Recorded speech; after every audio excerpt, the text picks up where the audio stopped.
자, 어디로 오냐면 이제 부등식 쪽으로 와서 부등식 풀이하고 절대값 그래프에 대한 얘기를 할 겁니다. 자, 앞으로 가서 부등식에서 페이지별로 256쪽으로 오세요. 거짓말입니다. 252쪽으로 오세요. 앞에도 있네요. 자, 252쪽에 질문할 거 있나요? 530번. 네, 530번. 중2 때 문제입니다. 30번이요? 네, 중2 때 이런 문제가 있었어요. 하지만 조금 어려운 편에 속했었고, 어려운 문제집에 나오는 문제들이었고. 자, 뒤로 넘어가서 그럼 256쪽은요. 자, 여기 괜찮습니까? 자, 괜찮으면 257쪽은요. 자, 여기 괜찮으면 258쪽은요. 539번이랑 또 얘기해도 되나? 아니에요, 안 할게요. 중2 때 있는 문제입니다. 자, 뒤로 넘어가겠습니다. 조금 달라요, 근데. 구조가 좀 다르긴 합니다. 259쪽에 질문하고 싶은 거. 541번. 그렇죠. 541번 별표 치시고. 자, 또 다른 거는? 나머지 괜찮습니까? 그 다음에 넘어가서 260쪽으로 와볼까요? 260쪽에 질문하고 싶은 거? 544번. 그러면 이제 다른 건 괜찮습니까? 끝. 자, 그럼 이렇게 해서 이제 볼 건데. 자, 530번부터 봅시다. 자, 530번에 어떤 문제가 나오냐면,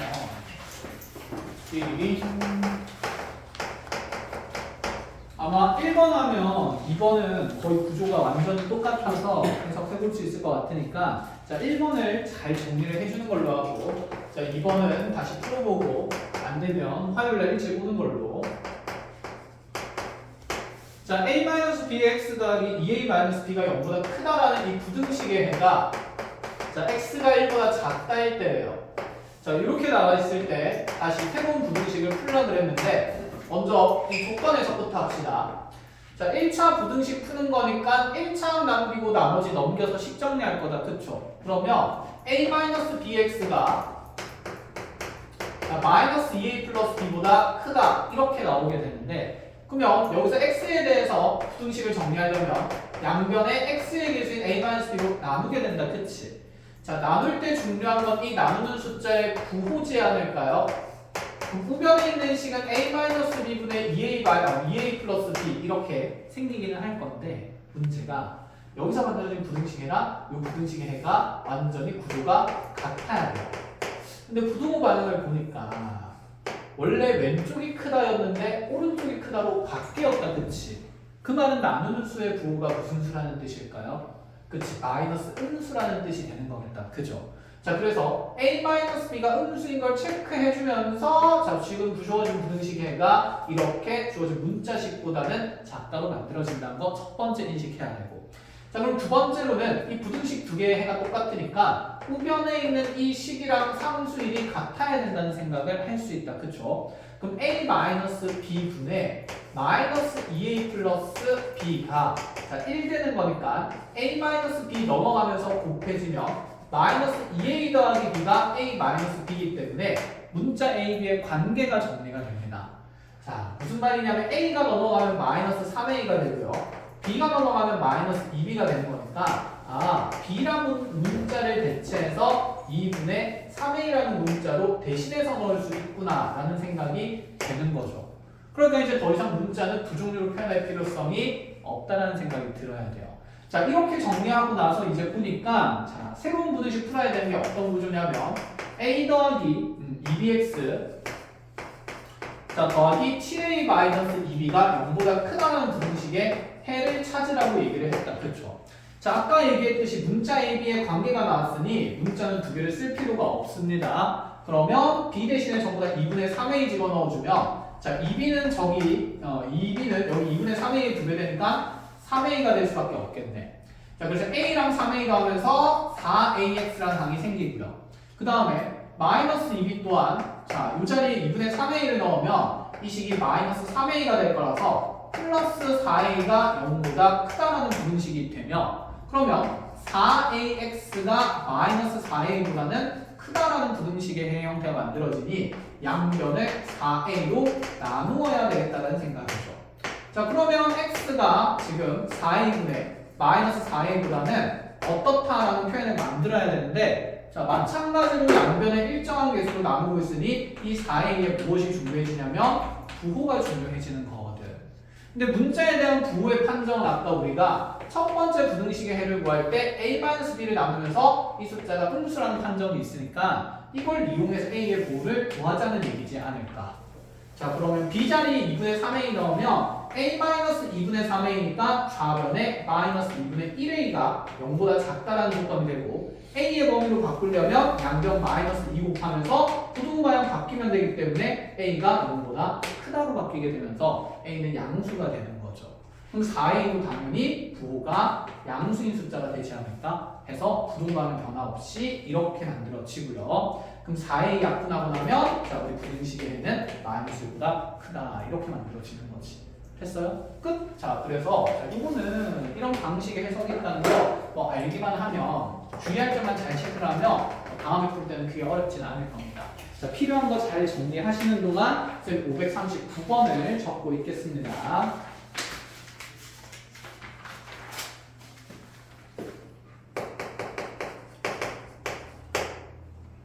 자, 593번에 경계 조건 판단이라고 이렇게 표현을 한번 적어보세요.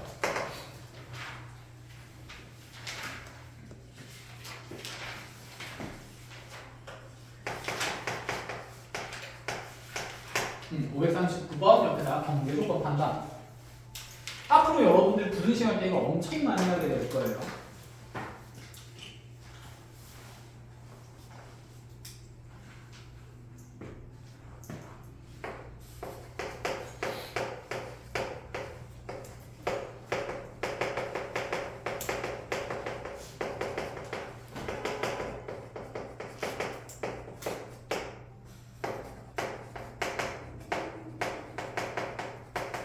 자, 베이스로 먼저 우리가 연습 좀 하고 가봅시다. 자, 2보다 크고 a보다 작다라는 범위 안에 있는 얘를 만족하는 자연수 x가 3개가 되도록 하는 a의 범위를 찾으라 이렇게 얘기를 했거든요. 수직선을 먼저 간단하게 그려볼게요. 자, 나의 부등식에는 2보다는 크니까 2의 빵꾸가 뚫려 있으니 2는 포함이 안 되고 있습니다. 그쵸? 그러고 나서 a보다 작다라고 했는데 요 안에 자연수가 몇 개 있어야 되냐면 3개 있어야 되니까 순서대로 당연히 3 들어가 있어야 될 거고 4 들어가 있어야 될 거고 5까지는 들어가 있는데 6은 들어가 있으면 안 되니까 6은 밖에 있어야 됩니다. 그치? 자, 그럼 눈에 보이는 대수 비교는 이 a라는 경계의 수치가 반드시 5와 6 사이에 있어야 되지 않을까? 자, 이렇게 하고 끝내면 틀리게 됩니다. 그래서 쌤이 이제 무슨 얘기를 할 거냐면 자, 잘 생각해보자. 자, 경계 조건 판단한다는 게 무슨 뜻이냐면 이 a라는 값이 5보다 왼쪽에 있을 때는 당연히 안 된다는 게 눈에 들어와. 그쵸? 자연수 몇 개밖에 없으니까 2개밖에 없으니까 그럼 얘가 평평평평 오른쪽으로 가다가 오른쪽에 있는 건 당연히 되는 거 확인이 되는데 3개 들어가니까 5일 때 딱 올라오게 되면 자연수 몇 개 되냐고 물어보는 거죠. 자, 즉 a가 5가 됐을 때는 우리 부등식의 해가 x는 2보다 크고 5보다 작다가 되지 않습니까? 그쵸? 그럼 이 안에 있는 자연수는 3과 4가 있는 거지 5는 포함이 돼야 안 돼요? 안 되죠. 그럼 a가 5 위에 올라오면 된다 안 된다? 안 된다. 그러니까 여기에 등호를 붙이지 않겠다 이런 뜻이 되는 겁니다. 아시겠어요? 그런데 자, 그럼 얘가 또다시 쭉쭉쭉 커지다가 5와 6 사이에 있는 건 당연한 사실이지만 6 위에 올라갈 수 있는지도 판정을 해야 된다 이 말이에요. 경계에서. 자, 5와 6이 경계니까 5에서는 안 되는 거 판정되고 자, 6에서는 되는지 판단을 하겠다는 건데 자, a가 6이 된다라고 얘기를 하면 자, 우리 부등식에는 2보다는 크고 6보다는 작다가 되겠죠. 이렇게. 그치? 그럼 요 안에는 어차피 6은 들어가요? 안 들어가요? 안 들어간다. 그치? 그럼 3, 4, 5가 되는 거니까 자연수 3개인 거 맞네. 그럼 6은 될 수가 있는 상황이니까 여기는 등호를 붙이면서 경계 조건을 판단한다. 이런 생각입니다. 아시겠죠? 그래서 경계 조건 판단이 쌤이 말하는 게 이 말입니다. a가 가지는 자명한 범위 5와 6 사이를 빨리 적어주고 나서 a가 5가 될 수 있는지 또는 경계에 6이 될 수 있는지를 판정하는 것들을 경계 조건 판단이라고 해요. 이제 이해하셨나요? 자, 그러면 이제 아래쪽에 있는 부등식을 풀어볼 건데 자, 문제에서 주어진 부등식이 3x-8이 지금 2x-3보다는 작아야 하고요. 다시 2x-3이 4x-a보다는 자 이렇게 작아야 되니까 얘를 만족하는 자연수의 자연수 x가 몇 개가 돼야 된다 그랬냐면 2개가 된다라고 했을 때 자 가능한 정수 a의 모든 합을 구하시오 이렇게 얘기를 합니다. 자, 한 줄에 부등호가 2개 들어가 있으니까 우리는 이러한 부등식이 앞에 있는 1번 부등식이랑 뒤에 있는 2번 부등식이 연립된다는 걸 알 수 있다. 그쵸? 그러면 먼저 1번 부등식부터 풀어야 하니까 3x-8이 2x-3보다 작으면서 다시 2x-3이 4x-a보다 작다라는 연립 부등식을 해석을 해줄 건데 여기서 생기는 x의 범위는 자리 바꾸게 되면 x가 5보다 작다가 되게 되고요. 다시 얘도 x로 바꾸게 되면 넘어가고 넘어오면 자 2x 생기고 a-3 생기니까 여기서 생기는 x값 범위는 양변 2 나누면서 x는 2분의 a-3보다 크다가 됩니다. 여기까지 됐습니까? 자 이들을 그럼 연립을 했을 때 내가 지금 5보다는 작은 숫자 중에서 2분의 a-3보다는 크다라는 범위가 돼야 되는데 그럼 이 숫자가 5보다 오른쪽에 있으면 말이 안 되겠죠. 연립한 개가 안 생길 거니까. 그래서 얘는 사이에 분명히 자 겹치는 범위가 생기도록 2분의 a-3은 5보다 이렇게 왼쪽에 있어야 될 건데 그럼 요 영역 안에 지금 자연수가 몇 개 있어야 되냐면 2개가 있어야 된다 이 생각. 그러면 요 안에 5부터 시작하니까 4 들어가야 되고 3 들어가야 되는데 2는 밖에 있어야 되는 게 확실하다. 그쵸? 그러면 이제 만들 수 있는 부등식 범위가 2분의 a-3이라는 이 수치가 2라는 경계보다는 크고 3이라는 경계보다는 작아야 하는데 자, 이 자리에 이 2분의 a-3이 2는 될 수 있냐 이거죠. 2는 될 수 있을까요? 이 자리에 그치 2분의 a-3이 오더라도 어차피 자연수에는 3, 4 두 개밖에 안 되니까 그래서 등호가 들어간다 이런 얘기가 되는 거고 자 그러면 3은 될 수 있을까요? 3에 들어오게 되면 그치 자연수가 뭐밖에 안 되니까 4밖에 안 되니까 자 3에서는 안 된다 하기 때문에 여기는 등호가 안 들어가면서 자 이 부등식을 통해서 A의 범위를 찾아준다라는 말이 되는 거죠. 자 A 범위 찾는 거니까 이제 이 식을 A에 대해서 정리하기 위해서 양변에 2 곱하면서 이렇게 정리해주고 양변에 다시 A 3 더하면서 그대로 7보다 크거나 하고 얘가 9보다는 작다라고 만들 수 있다 이 말입니다. 끝. 하나 질문해보고 가겠습니다. 여기에 등호가 들어가 있었어 이번에는. 그럼 해도 여기 등호가 들어갈 거니까 여기가 색칠되는 거겠죠. 그치? 그럼 색칠됐을 때는 경계조건 판단이 어떻게 될까? 오히려 얘는 이 경계의 숫자를 포함하고 있으니까 평평평평에서 네가 2에 올라오게 되면 2가 들어가게 되는 거지. 그럼 자연수가 몇 개가 되니까? 3개가 되니까 오히려 2는 못 되는 거고요. 반대로 3에는 자 올라가더라도 여기 등호가 들어가 있으면서 색칠이 되면서 자 해 모양에 3이 포함될 수 있으니까 자 오히려 3에는 등호가 들어갈 수 있다 이렇게도 생각을 할 수 있어야 돼요. 알겠지? 그래서 부등호 형태에 따라서 자 모듈이 달라지는 거니까 외우는 개념이 아니라 경계 조건을 하나씩 꼼꼼히 판단해 나간다. 되었습니까? 자 이렇게 마무리를 하는 걸로 하고 자 이제 541번으로 갑시다.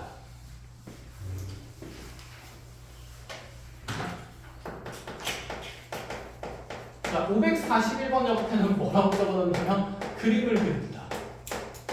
제발. 그렇게 그리라고 얘기를 했는데 하도 안 그려서 그냥 그림을 그린다라고 얘기를 합니다. 무슨 그림이요? 예쁜 제 얼굴 그리면 되나요? 아니겠죠. 그치? 자, 어떤 그림 그림인지 문제 상황부터 보면서 얘기를 하겠습니다. 자, 지금 H고등학교 실습실에는 여러 명이 앉을 수 있는 긴 의자가 있다.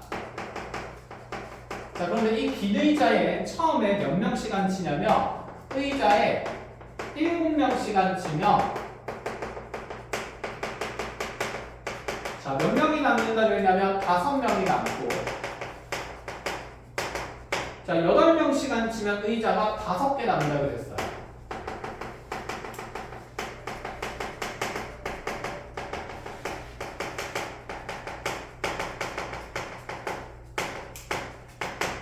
원래 얘는 부등식이 아니라 방정식에서 이런 비슷한 문항이 있었는데 나누어주는 문제가 있었는데 이게 부등식으로 어떻게 변제되는지 쌤이 한번 같이 보여줘 볼게요. 그림 그리면서 자 일단 긴 의자의 개수를 물어보고 있으니까 최소 개수를 물어보고 있으니까 긴 의자의 개수를 x개라고 하면 사항을 표현해 봅니다.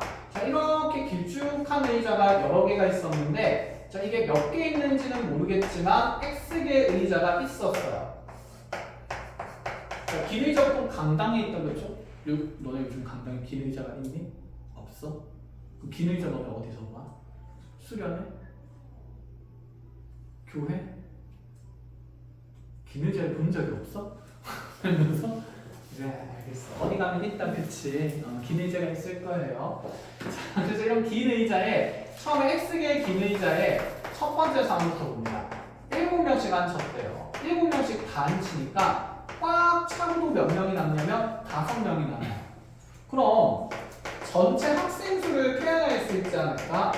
전체 학생 수는 자, 7명씩 X개의 의자에 앉은 아이들이 7X명이 있을 거고, 그쵸? 거기에 5명이 앉지 못하고 남아있으니까 7x 플러스 5라고 표현이 될 겁니다. 1절? 자, 그럼 두 번째 상황에서 이번에 8명씩 앉힐 건데 자, 8명씩 앉힐 때 사람 수는 변할까요? 변하지 않아. 그치? 그러면 두 번째 상황으로는 여기 이제 8명씩 똑딱똑딱 앉는다라고 표현을 해보면 아, 좀 더 많이 앉히니까 이제는 사람이 남는 게 아니라 의자가 남더래. 자, 그렇게 남는 의자의 개수가 총 몇 개가 되는 거냐면 5개의 빈 의자가 생겼어요. 그 빈 의자에는 당연히 0명씩 앉는다고 보면 되겠다. 그치? 그럼 이렇게 생각을 해볼까? 이 마지막 의자에는 몇 명이 앉아 있을까요? 무조건 8명 앉아 있다고 할 수 있을까? 그건 아니다. 그쵸? 8명도 되고 7명도 되고 6명도 되고 최소 몇 명까지 될까요? 그렇지, 1명까지는 되겠다. 그죠? 1명만 안 되는 거죠.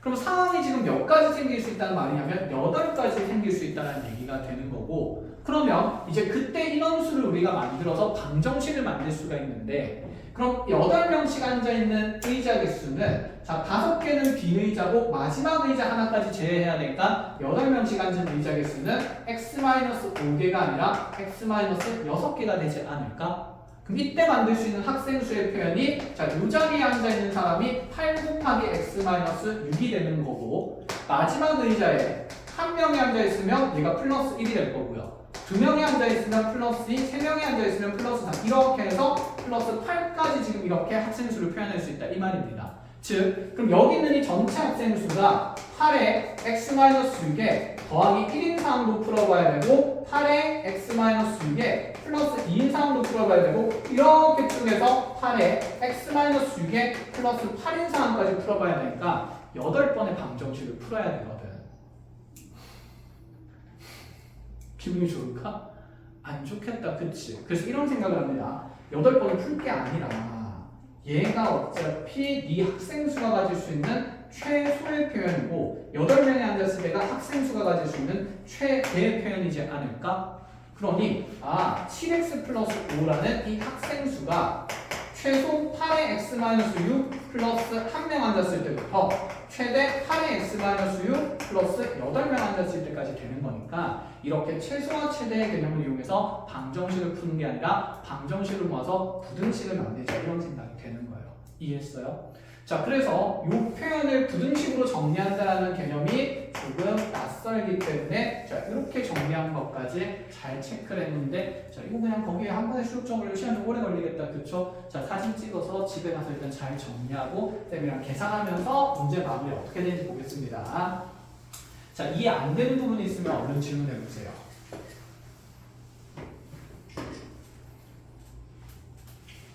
이해는 됐나요? 그치? 그럼 이제 풀러 가자. 자, 그럼 요거 이제 전개할 겁니다. 부등식 풀어야 됩니다.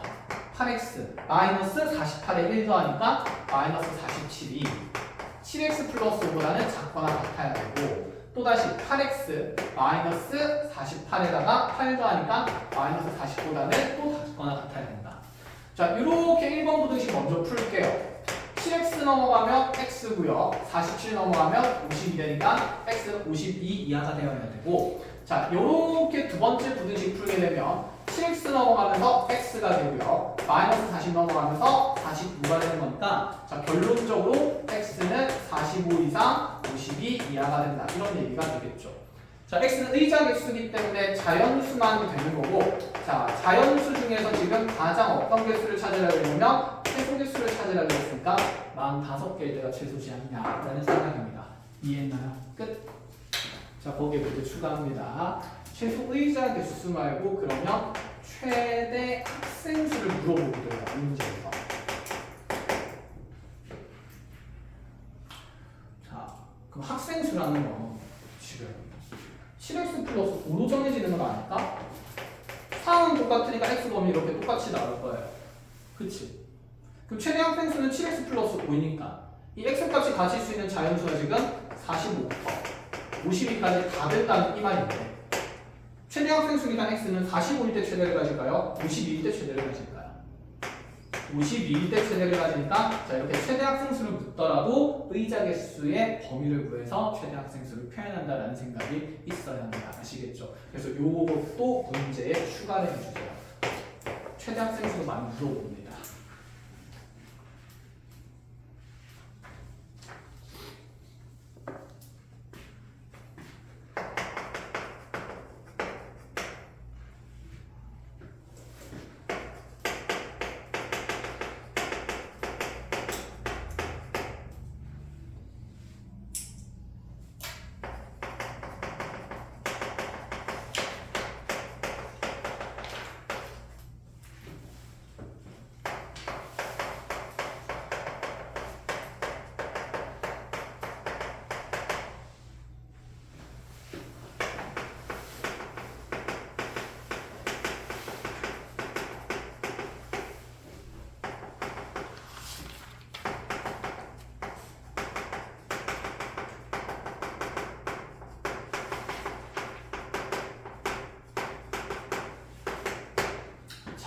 농도 문제가 나왔네요.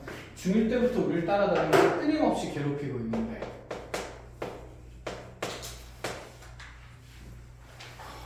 고3 때까지 나와요. 농도는. 그러니까 잘 알고 계셔야 됩니다.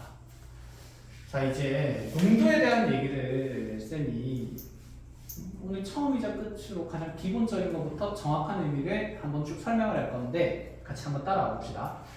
우리가 아는 농도라는 것은 짙은 정도입니다. 그치? 근데 그건 수학적 표현이 아닌 거잖아. 그냥 단어의 의미인 거죠.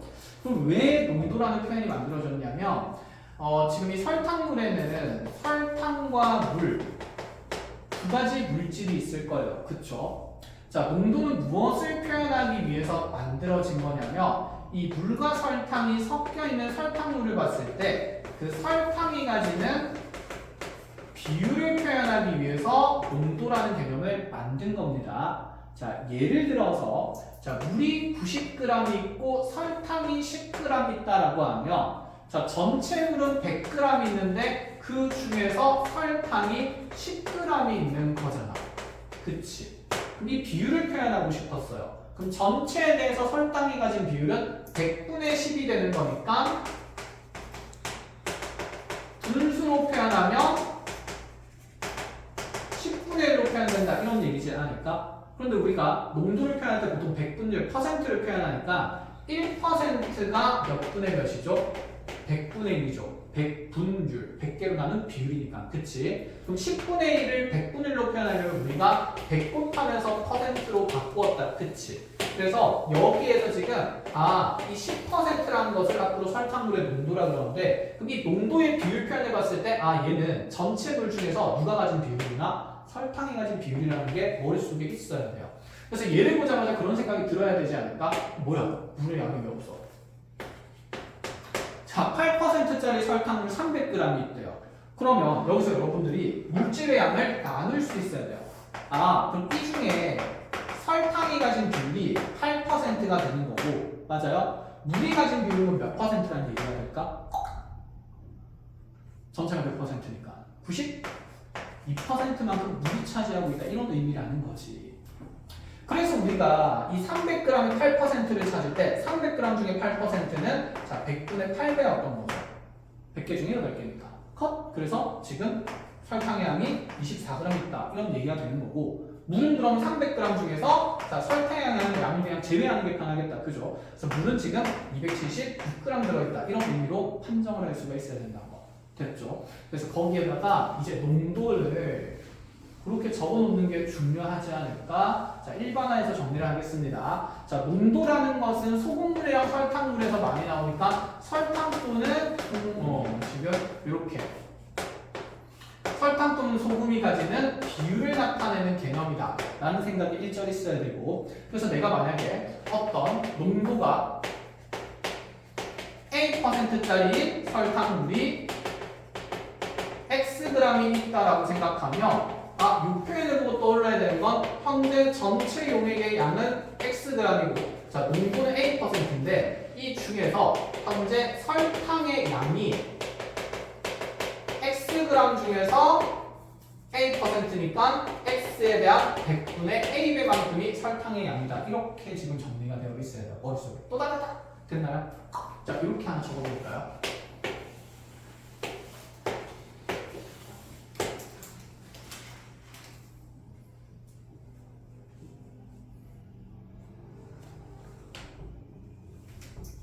완전 절대값 빼야 되는데 시간이 모자라네. 설명할 게 많구나.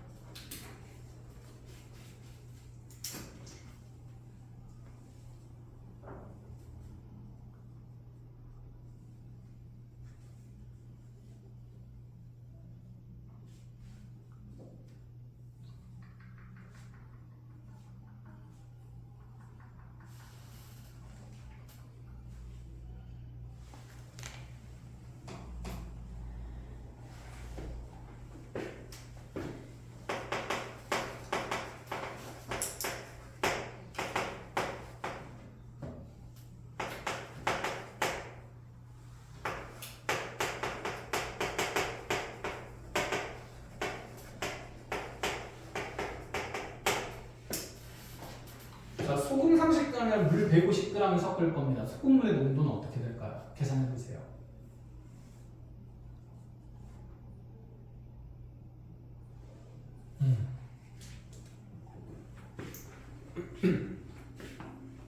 정답을 확인하겠습니다.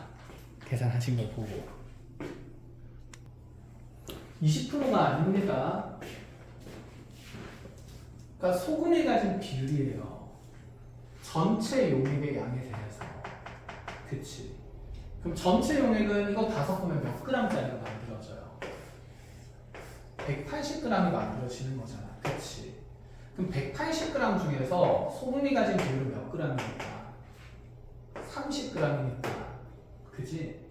그러면 지금 소금물이 가지는 소금의 비율은 6분의 1이 되는 거고, 이 6분의 1을 100분의 1로 바꿔야 되니까, 자, 100배 하면서 퍼센트로 나타내자는 의미라서, 자, 2로 약분될 거니까 답은 3분의 50%라고 표현을 해야 되겠죠. 이해했어? 대충 어림짐작으로 하시면 절대 안 됩니다. 알겠죠? 명확하게 의미를 아셔야 돼요. 이제 고등학생이니까. 됐지? 자, 그럼 이렇게 만들어졌을 때 이제 다음 얘기를 이어나가보자. 그래, 그렇습니다. 8%에 비해서 소금물에다가 300g 있었는데, 소금물이 아니라 설탕물이죠. 자, 여기에다가 설탕만 보태겠대요. 자, 그 설탕을 얼마나 보태는지 모르니까, 자, 설탕을 그냥 Xg을 퐁당 담근다라고 얘기를 했을 때, 자, 지금 여기 새롭게 만들어지는 설탕물의 농도가 20% 이상 25% 이하가 되어야 하거든. 그럼 먼저 이러한 농도를 표현하기 위해서는, 괜히 지웠네. 자, 농도를 표현하기 위해서는 전체 용액의 양을 먼저 알아야 되지 않을까? 그럼 여기서 만들어진 전체 용액의 양은 300g에 Xg을 더한 거니까 300 플러스 X가 전체 용액의 양이 되겠죠. 그럼 이 비커에 있는 설탕물의 농도라는 것은 전체 용액의 양이 분모가 들어가는 거니까 300 플러스 X가 들어가야 되고, 됐나요? 그 문자에는 누구의 양이 들어가야 되냐면 당연히 설탕의 양이 들어가야 되지 않을까? 그럼 내가 얘를 섞는 상황에서 설탕을 갑자기 태워 먹거나 날려 먹거나 갑자기 설탕이 증발하거나 그럴 일은 있어 없어? 없지. 설탕의 양은 보존이 될 거예요. 그럼 이 비커에 있던 설탕의 양이랑 여기 새로 추가하는 설탕의 양이 분자에 들어가는 게 맞지 않냐 이 생각인 거지. 이해했어요? 자, 그럼 요 비커에 있는 설탕의 양을 우리가 표현해보면 현재 나의 설탕의 양은 300g 중에 8%니까 300 곱하기 100 20분의 8을 하는 게 맞고 어쨌든 계산하면 이런 건 간단하게 이제 24g이란 걸 알 수 있다. 그쵸? 자, 그러고 나면 여기에다가 설탕 xg이 추가되는 거기 때문에 자, 전체 설탕의 양은 24 더하기 x로 표현되는 게 맞다. 이 생각인 거지. 끝.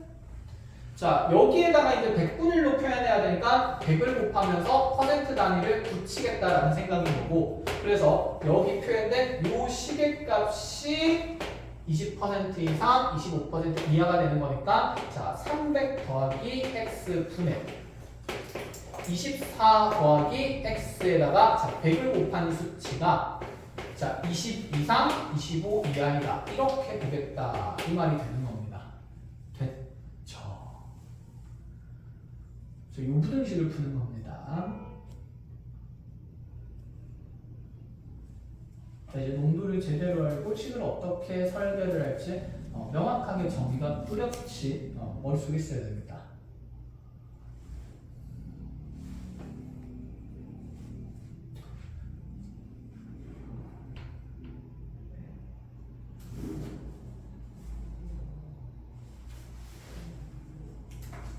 끝! 그치. 그래서 뭐 중학교 때야 사실 기억하고 새로 배우는 내용들이 많으니까 농도가 좀 어렵거나 좀 번거롭게 느껴질 수는 있어도 고등과정부터는 이제 그런 기초적인 것들을 잘 쌓여 있으니까 이제 이런 농도 같은 것들 까먹으면 안 됩니다. 아시겠죠? 해서 뭐 이거 푼다 치면 그래요.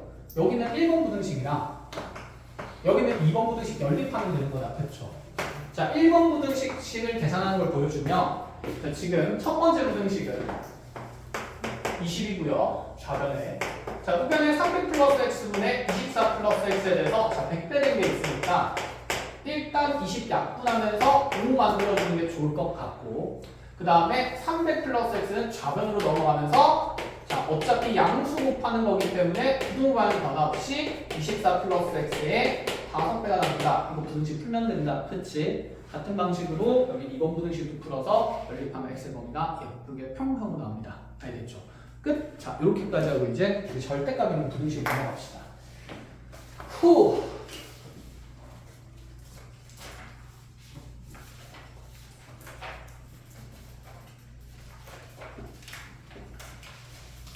자, 방정식에서 하던 일들이랑 크게 다른 지점은 없어요.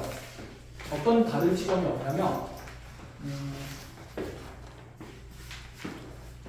우리 1차 방정식 하고 나서 2차 방정식 했었거든? 고일 거 할 때. 그럼 이제 1차 부등식 했으니까 몇 차 부등식 들어가야 될까? 2차 부등식 들어가야 돼. 근데 그 사이에 뭐가 있냐면 차수를 올리기 전에 절대값 쉬운 방정식을 풀었었습니다. 예를 들어 이런 게 있었죠.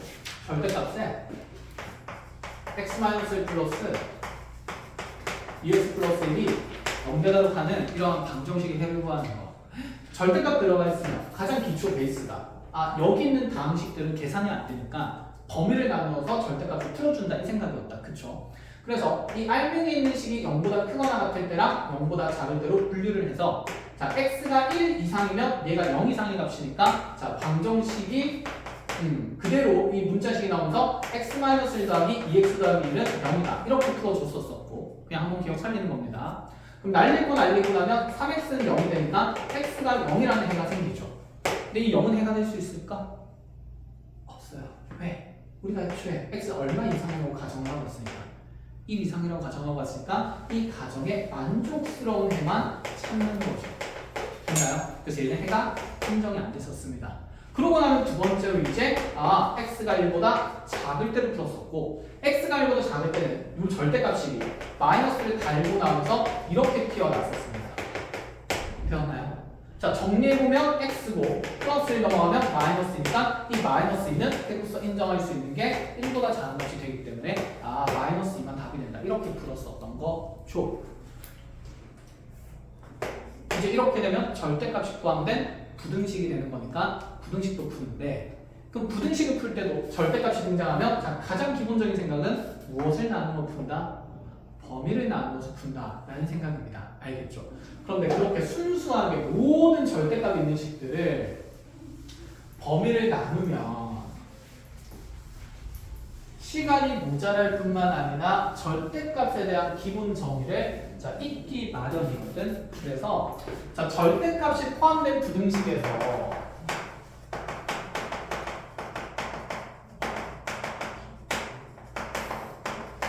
자, 우리가 해야 될 가장 기본적인 베이스는 절대값 시간에 어떤 식 fx가 등장하게 되면 어쨌건 간에 얘는 식을 두 개로 나눈다는 생각이었고, 두 개로 나누는 기준은 이 절대값 안에 있는 식이 0보다 크거나 같을 때는 그대로 fx로 나오고, 자, fx라는 이 절대값 안의 식이 0보다 작을 때는 마이너스 9를 달고 나오면서 이렇게 범위를 나누어서 절대값을 풀어준다가 가장 기본입니다. 모든 절대값이 나왔을 때 그렇습니다.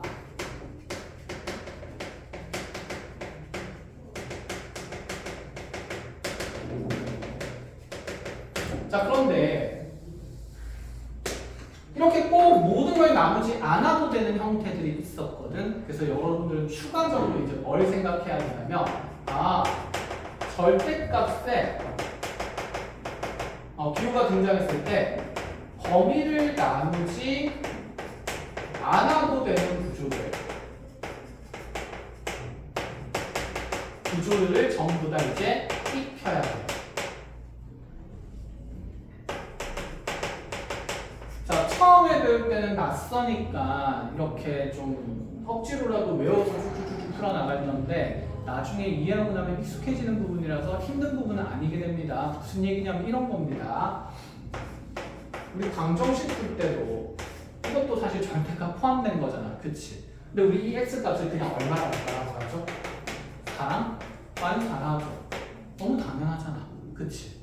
근데 원래대로 가면, 베이스대로 간다 치면 얘도 원래는 x가 0 이상일 때는, 알맹이가 0 이상일 때는 그대로 나올 거니까 x는 4라는 방정식 풀고, x가 0보다 작을 때는 마이너스 x가 4라는 방정식, 이렇게 두 개 풀어주는 게 맞아.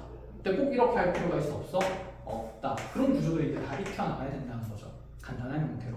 그래서 이제 이러한 구조를 익히려면 여러분들이 무엇에 정의를 알아야 되냐면 절대값 기호의 정의를 알아야 돼요. 자, 이 절대값 기호의 기하학적 정의는,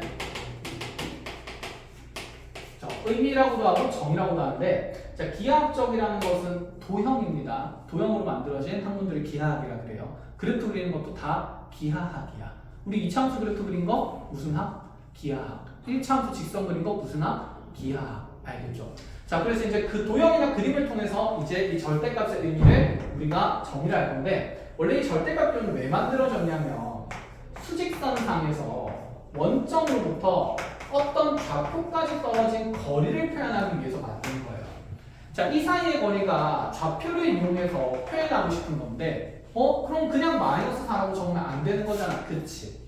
마이너스 4라는 숫자의 크기를 표현해야 되기 때문에 이 원점에서 좌표까지 떨어진 거리를 표현할 때 우리가 절대값 기호를 썼었다는 게 원래 절대값 기호의 정의입니다. 아시겠죠? 그래서 절대값 기호의 기하학적 의미, 정의는 뭐냐면, 원점으로부터 수직선상에서 원점에서 좌표 x까지 떨어진 거리를 얘기해요.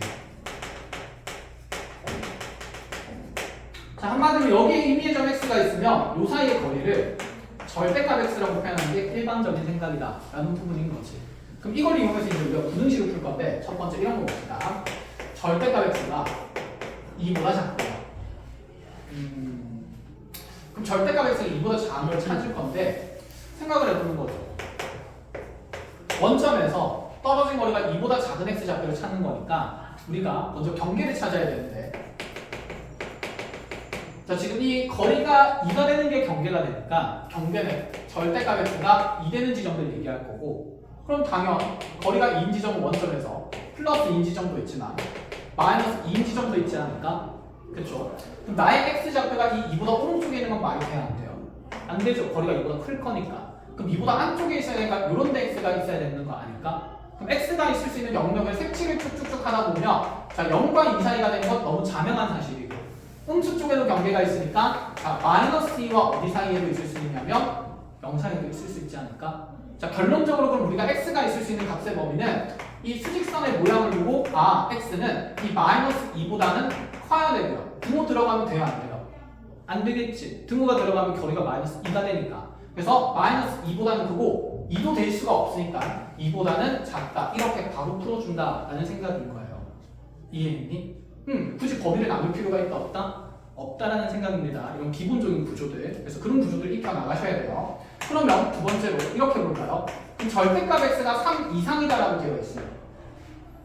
자, 수직선을 그려놓고 원점에서 거리가 얼마인 점을 찾아야 되냐면 3인 경계의 지점 두 개를 찾아야 되고 걔는 플러스 3이랑 마이너스 3이 있지 않을까? 그러면 x가 이 안쪽에 있는 건 말이 돼요? 안 돼요? 안 되죠. 거리가 너무 가깝기 때문에 3보다 큰 하나 같아야 되니까 x가 3보다는 바깥쪽에 있어야 된다. 이 생각이네.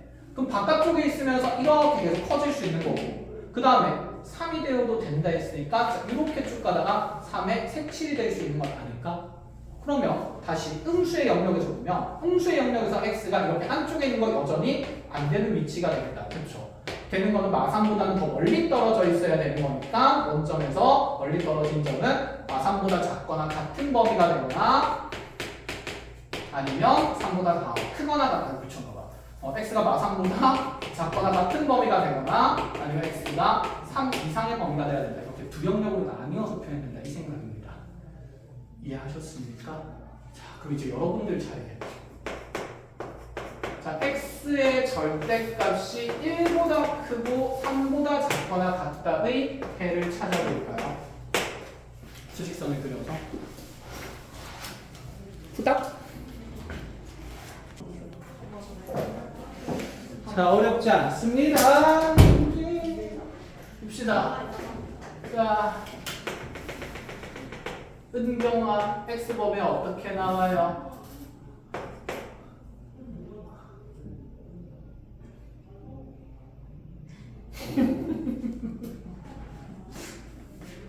어떻게 나왔습니까?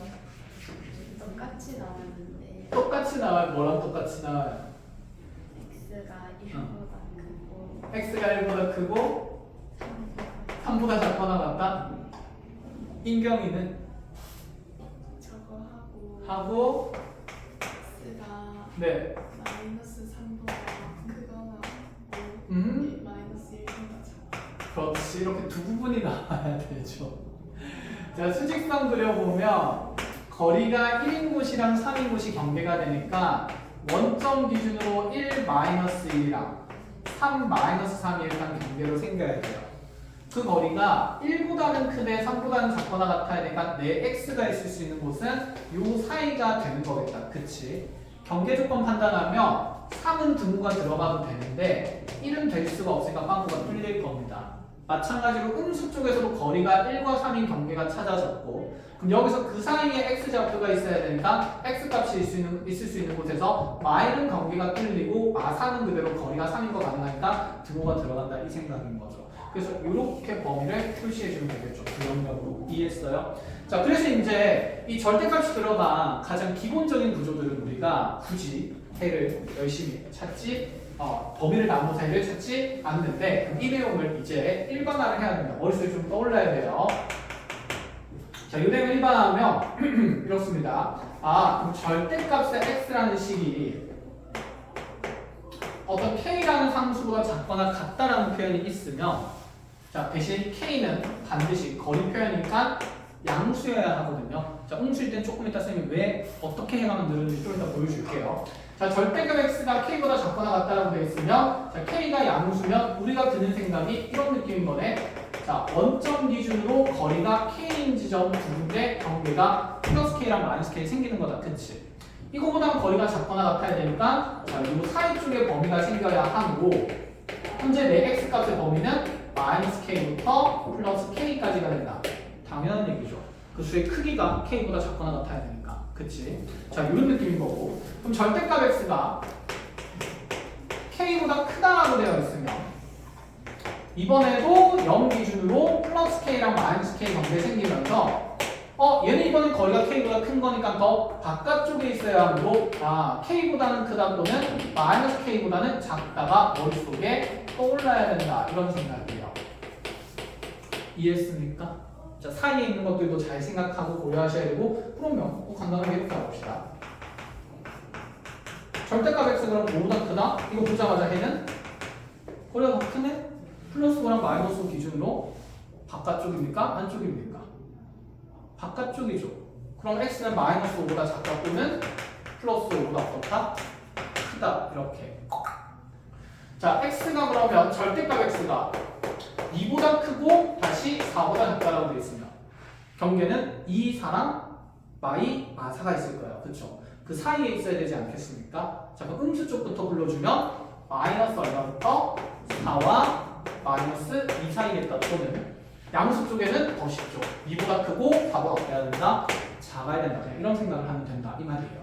자, 그럼 절대값 x가 마이너스 1보다 크다라고 되어 있습니다. 마이너스 1 되는 거 1이랑 마이너스 1이니까 그럼 x는 크다기 때문에 마이너스 1보다 작다 또는 1보다 크다. 이렇게 적으면 안 되겠죠. 거리가 들어있어. 거리는 음수보다 항상 크겠죠. 절대값 x는 0보다 어떨 거니까. 크거나 같은 값이니까. 이 부등식에는 모든 실수 x가 되는 겁니다.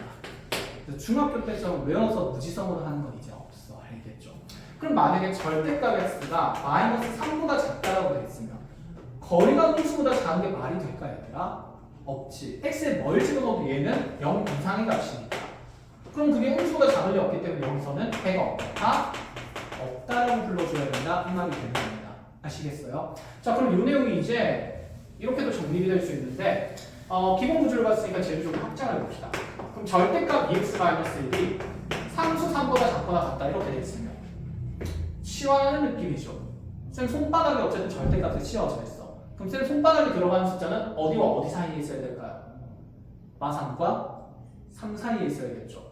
그럼 손바닥이 마3보다 크거나 같고 3보다 작거나 같은 건데 그 손바닥 자리에 그냥 이 2x-1이라는 다음식이 들어가면 되는 거 아닐까?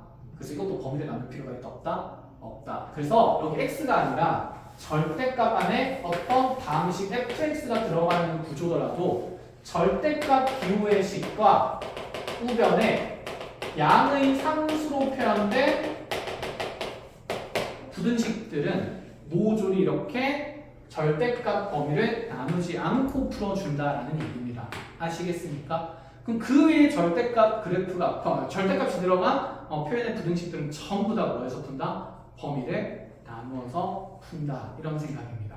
예를 들어서 이렇게 돼 있어요. 이 절대값이 얘보다 작거나 같네. 그럼 x-1이 작거나 같을 때는 사이에 있는 거리의 느낌이니까 얘 마이너스 버전인 마이너스 2x 마이너스 1부터 2x 플러스 1 사이에 있으면 되겠네요. 틀려요. 무슨 상수일 때만? 양의 상수일 때만 쓸 수 있는 개념이라 그랬어. 음수가 들어가면 음수 들어가면 어디였어? 지우네. 음수가 들어가면 해 모양이 완전히 달라지죠. 그치? 그럼 얘들아, 이 2x 플러스 1이 양수인지 음수인지 알 수 있을까? 알 수가 없는 상태죠. 변수기 때문이야. 그래서 우변이 상수로 정해진 구조들만 이렇게 해석할 수 있는 거고 내가 물은 변수로 정해져 있을 때는 이렇게 풀 수가 없다는 생각이 들어야 돼요. 그럼 이런 변수일 때는 어쩔 수 없이 얘가 우리가 부등식을 두 가지로 나누어 푸는 거고 그럼 첫 번째로는 x가 1 이상일 때는 x-1이 2x 플러스 1보다 작거나 같다 하면서 자 부등식 풀어야 되니까 넘어가고 넘어오면 마이너스 2고요. 넘어가면 x가 되니까 x는 마이너스 2 이상이 되네. 그럼 얘만 해가 되는 게 아니라 이 범위 중에서도 1 이상인 것들을 모으는 거니까 둘을 뭐 해야 된다는 생각일까?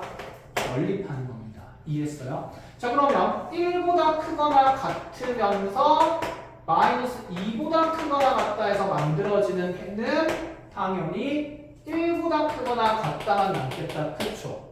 그럼 이 첫 번째 부등식에서 남는 해가 x가 1 이상이다가 생기고 그런데 또는이겠지. 어떤 경우도 되냐면 두 번째로 x가 1보다 작은 범위에서도 해가 생길 수 있어요. 그럼 작은 범위에서는 저식이 마이너스를 달고 나올 거기 때문에 이런 부등식을 한 번 더 풀어줘야 된다는 거. 자 넘어가주면 3x가 되고 크거나 같고 1 넘어가면 0 되니까 자 결론적으로 x는 0 이상이 되는 거죠. 마찬가지로 이들도 동시에 만족해야 되기 때문에 수직선상의 해의 범위를 표현해보면 0 이상이면서 1 미만이어야 하니까 나의 해는 0보다 크거나 같고 1보다 작다가 되겠죠. 이렇게까지 됐어요. 그런데 또는이면 두 개의 해를 합칠 수가 있는 거거든. 그럼 수직선에 여기 있는 두 개의 부등식을 표현해보면 잘 생각해보자. 지금 나의 x값이 0부터 출발해서 0보다 크거나 같다가 1보다 작은 데까지 끊긴 줄 알았어. 그런데 다시 얼마 이상이 또 되는 거냐면 1 이상이 또 채워서 쭉 갈 수가 있는 거거든. 그럼 지금 0부터 끊기는 값은 전혀 있을까요? 없을까요? 없겠다, 그치? 그럼 이런 범위 또는 이런 범위가 된다라는 부등식의 해는 그냥 하나로 합쳐서 x가 얼마 이상이라고 표현해 주냐면 0 이상이다. 이렇게 해를 만들어서 표현을 해주기로 약속합니다. 되었습니까? 자, 오늘 개념 수업은 일단 여기까지 합시다. 절대값 2개 들어가고 그 다음에 그래프 이용하는 거는 쌤이랑 다음 시간에 풀어보는 걸로 할게요. 자, 과제를 하겠습니다. 마플 교과서는 어디까지 풀어보시냐면 절대값 2개 들어간 거 나오네? 방정식 할 때 절대값 2개 들어간 거 했으니까 한번 풀어봅시다. 풀어보고 안 되는 거 그 다음에 잘 안 풀리는 거 쓰면 다음 시간에 그래프 이용해서 정리하도록 할게요. 자, 마플은 263주까지 해놓으시고요. 선생님 밖에 베이직쌤 뽑아놨으니까 나중에 마치고 베이직쌤 받아서 가는 거 봅시다. 알겠죠? 끝. 자, 오늘 고생했습니다.